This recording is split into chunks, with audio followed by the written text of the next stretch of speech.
புழல் ஏரி முழு கொள்ளளவை எட்டியிருக்கிறது. 21.2 அடி உயரம் கொண்ட புழல் ஏரி முழு கொள்ளளவை எட்டியிருக்கிறது. சென்னைக்கு குடிநீர் வழங்கும் ஏரிகளில் ஒன்றான புழல் ஏரி முழு கொள்ளளவை எட்டியிருக்கிறது. அண்மை செய்தியாக பார்க்கிறோம்.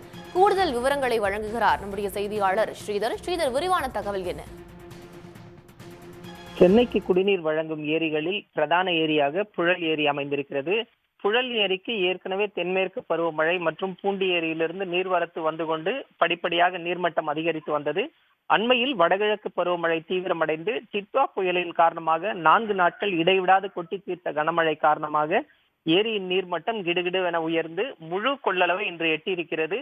3300 மில்லியன் கனஅடி கொள்ளளவு கொண்ட புழல் ஏரியில் முழுமையாக தண்ணீர் நிரம்பி இருக்கிறது. 21.2 அடி உயரம் கொண்ட ஏரியில் முழுமையாக தண்ணீர் நிரம்பி தற்போது முழு கொள்ளளவை எட்டியிருக்கிறது.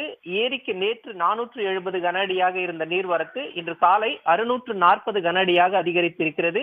ஏரி முழு கொள்ளளவை எட்டி இருப்பதால் ஏரியிலிருந்து கடந்த சில நாட்களாக திறக்கப்பட்டு வரும் உபரி நீர் என்பது தற்போது 300 கன அடியாக அதிகரிக்கப்பட்டிருக்கிறது.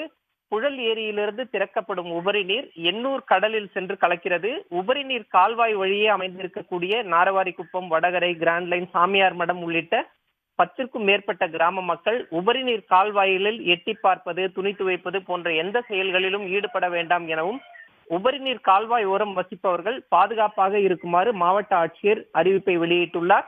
தொடர்ச்சியாக நீர்வரத்து அதிகரிக்கும் பட்சத்தில் உபரி நீர் திறப்பு மேலும் அதிகரிக்கப்படும் என தெரிவிக்கப்பட்டுள்ளது. தகவல்களுக்கு நன்றி ஸ்ரீதர்.